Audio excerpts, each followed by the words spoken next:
We are fighting for their right to say no to a medical intervention that's unproven to be effective. It's now proving to be unsafe. We are born free. We are free sovereign beings under God, and we will make the decisions about what goes into our body and what doesn't go into the body. There is a mass awakening among the Indigenous people who have the God-given intuition and haven't strayed too far from nature. Because this is what this is. This is a war against our humanity. And if we let this continue, there'll be nothing left of the spirit. So these bodies, these are just physical vessels, our earthly bodies, but we have to take care of our bodies and what's inside of them, which is our spirit. So all of us here today, we've been told isolate, disconnect from people, social distance, this and that. I'm here to tell you today, that's rubbish. Does it pass on in pregnancy? Does it have long-term effects? Does it pass on through the breast milk? Is there a treatment for it to be reversed? And if you go to the VAERS website, which is the Vaccine Adverse Reaction Reporting website, the fact is that there are thousands of people reporting side effects.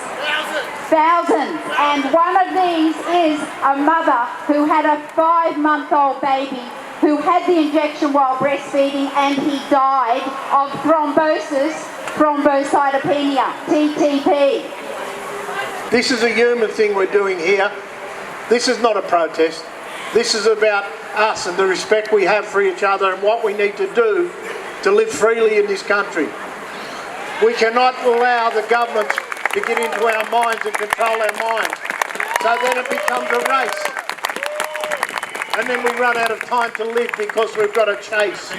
We've got to chase money because that's all this government is about. It's not about saving this country. Everything my old people had is still in this land, and they lived here for a long, long time. All the medicines, all the foods are still here. Why aren't we using them? And you say, Victor, why bother? It won't make a difference. Well, you know what? If everyone who thought that way actually did something, you know what? It would make a difference. So don't be discouraged. Just do what you can. I can't make a difference on my own. But if I do what I can, and you do what you can, and we do it together, we can make a difference. Don't underestimate what an active group of people this size can accomplish. But we've got to be active. We've got to put our egos aside. Right, guys? We've got to put our egos aside.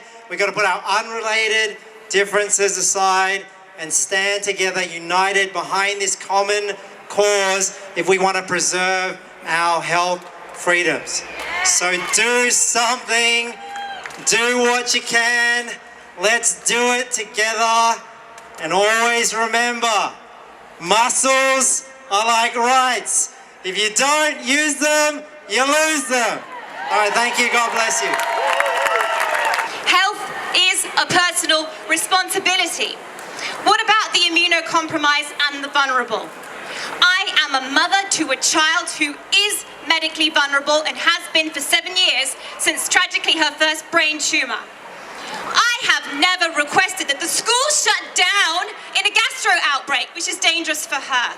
I have never told other families to moderate their lifestyles to suit my child. I removed my child from school. I cocoon her until it's safe for her to go back.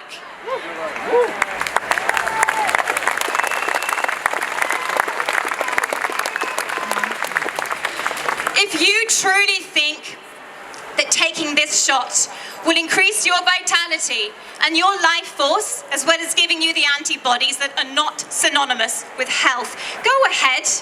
But insisting that others get it too must necessarily ignite discussions about healthy lifestyles in general. And when we have fast food outlets advertising the vaccine on the side of a pack of greasy French fries, offering a free donut a day for a year, somehow I think this conversation will be over in under a minute. Yeah, when we remember who we are, when we can drop into our sacred breath, into our body, every time something happens, we will have a calm nervous system. When we don't have a calm nervous system, we're easily hijacked, we're easily led down the road of fear. We're easily, you all see people out there now and you look, nobody's home. They've forgotten who they are. We are in the Great Awakening. We are also in the Great Separation. Yeah? Because through the awakening, there are also those that are not going to wake up to everything that is taking place. There are those in this world, it is not their purpose to awaken. That's the truth of it, energy-wise. Right? Now, for those that aren't awakening and they choose not to, they're also inspiring other people to do so. And this is how we become the change. Remember, the days moving forwards, drop back into your breath. Yeah? Drop back into your breath, your mind, your body, your spirit, unify that as one, and they won't fucking stop you. Yeah? Raise your fist up in the air. We are the change! We are the change! We are the change! We are the change! Until you're forced to choose between vaccination or societal exclusion. That is coercion. Coercion is a step towards compulsion, which is a synonym for mandatory. The real problem is that so many are willing and prepared to accept this as a price that they are willing to pay for their freedom. Over the past 12 months, via intensive fear-based propaganda campaigns, abuse and torture techniques such as isolation and psychological conditioning, tyranny and government overreach has been normalised. But allowing this will not give you back any form of freedom.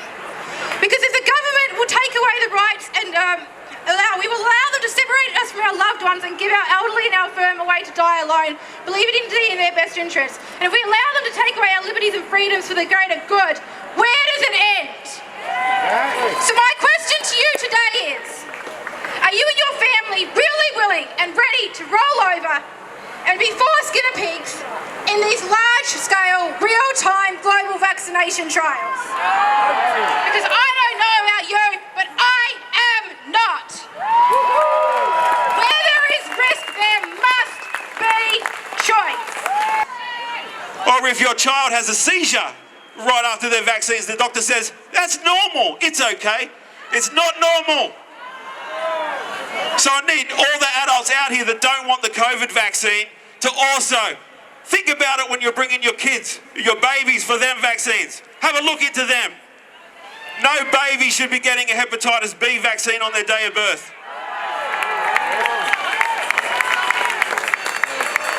And again, I believe the science. The science said not one baby had hepatitis or died from hepatitis when they put that vaccine on the schedule. Not one.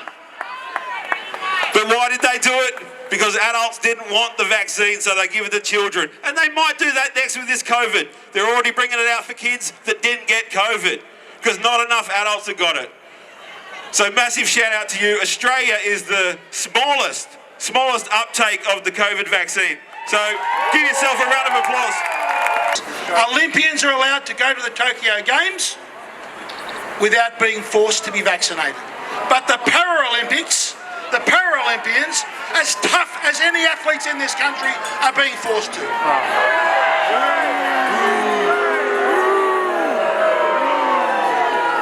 That is wrong, that is discriminatory, and under the bill that I'm introducing to Parliament, it would be illegal.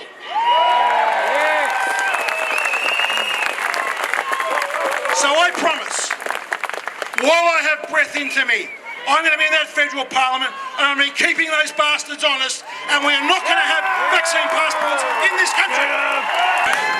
Advocacy that feels exhausting and heavy, activism that is rooted in scarcity and shame, it's not going to get us to where we need to go. We need to move beyond a fight the system reactive energy. We need to move beyond constantly being angered by apathy in order to reclaim our power and embody the solution by focusing on all the ways in which we have the ability to win without the system instead. This is what it means to be truly free. This is what it means to live in the frequency of freedom. Thank you. Hey, our kids' freedoms. I want our kids to grow up and know what their mum and dad did. I don't want them to, grow up in a world thinking, I wish my mum and dad did this, I wish my mum and dad fought for my freedoms. So here I am, here we are as a family, and I encourage you guys just to keep fighting. Every time you get a bit of backlash from your own friends, from your own family, from your own workplace, just look in the mirror and know you're doing it for the future of our future kids. Thank you very much. We are in a spiritual and energetic war right now, and the biggest act of rebellion you can do is to reclaim your joy, for your kids especially. But reclaim your joy, reclaim your fun. Our kids are watching every single move that we make, and like I said, these children will be the leaders of our future, and it's imperative that we set this standard in our own homes first before we try to do things on the big stage or we try to be in front of people. Make sure that you're taking care of yourself, your family and your home first. For us, building a strong foundation of love and peace at home is absolutely crucial, because true power is peaceful, and when we are in the vibration of love, we will always win regardless. So please never forget that. We are in this position of medical tyranny through indoctrination, censorship, bullying and labelling people with derogatory terms, and financial coercion. Doctors and journalists need to start telling the truth, because they will be complicit in this crime against humanity, because people are walking into their own deaths for believing the lies. Stand up now. We resist every day, in every way. We refuse to wear the masks. We refuse to put our details in their stinking system. We refuse to be injected with these toxic shots. Like everyone has said before, they're not even vaccines. They are biological weapons! Focus on your own health. Train the martial arts. Grow your own food. Have a spirit of love and compassion.